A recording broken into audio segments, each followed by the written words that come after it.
Bismillahirrahmanirrahim. In the name of Almighty Allah, who is the most beneficent, most merciful, most gracious, and the source of all knowledge.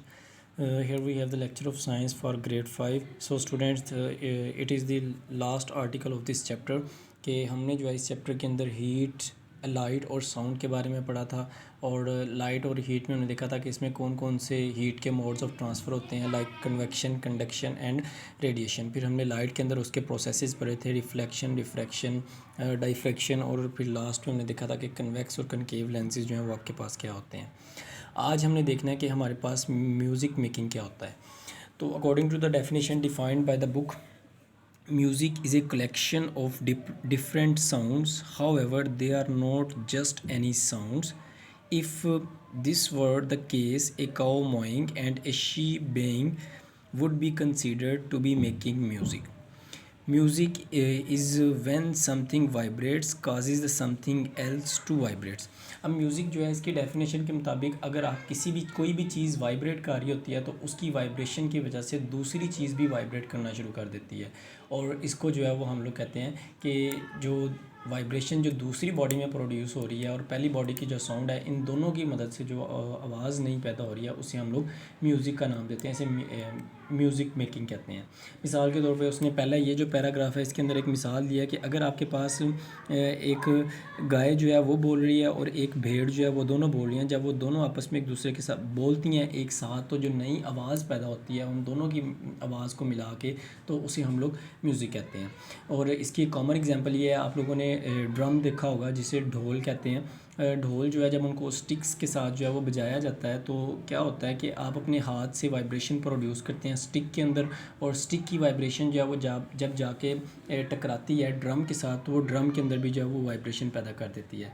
तो ये जो drum के अंदर vibration पैदा होती है वो बहुत ज़्यादा आवाज़ पैदा करती है और एक ख़ास किस्म की जो है वो आवाज़ पैदा करती है और उसे हम लोग म्यूज़िक का नाम दे देते हैं।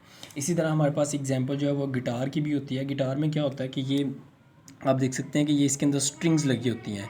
आप जो ही किसी एक स्ट्रिंग को प्लग करते हैं, उसको दबाते हैं या उसके अंदर वाइब्रेशन पैदा करते हैं, तो दूसरी स्ट्रिंग्स जो इसके अंदर अटैच होती हैं और इसके अंदर जो उन्होंने म्यूज़िक सिस्टम इसके अंदर रखा होता है, तो इस स्ट्रिंग्स को प्लग करने की वजह से वो चलता है। और जैसे ही आप एक रिदम के साथ कंटिन्यूसली वायर्स को प्लग करते जाते हैं तो उनकी वजह से वाइब्रेशन पैदा होती जाती है और वाइब्रेशन की वजह से एक ख़ास किस्म का मखसूस साउंड जो है वो पैदा होना शुरू हो जाता है। यहाँ पे देखते हैं उसने क्या बताया हुआ है। Here is an example. If you hold a guitar string between your fingers and ask someone to pluck it, and do you think it will make a musical note?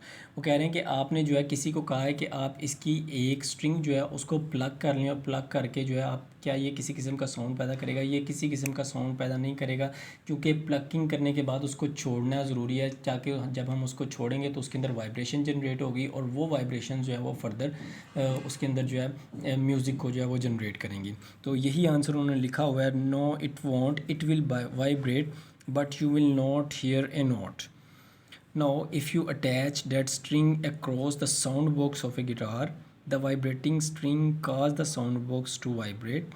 As a result, the air particles inside the sound box start vibrating with the same frequency as the string. The wood of the guitar helps to amplify the sound.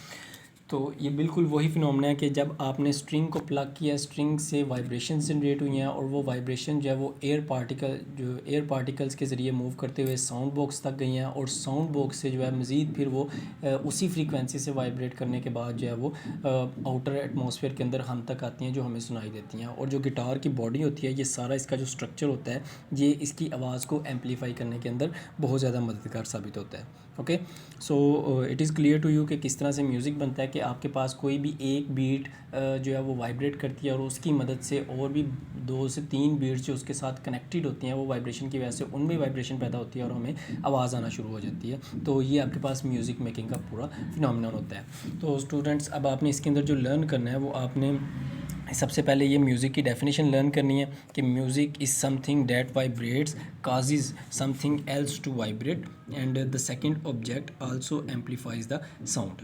ठीक है, और इसके बाद जो है ये आपके पास जो है ये म्यूज़िक की डेफिनेशन है, और इसके बाद जो है ये म्यूज़िक मेकिंग जो है ये पैराग्राफ जो है ये आपने इसके अंदर अच्छे तरीके से याद करना है। ठीक है। और फिर भी अगर आपको किसी भी किस्म की कन्फ्यूजन होती है तो आप मुझसे पूछ सकते हैं any time. Thank you very much.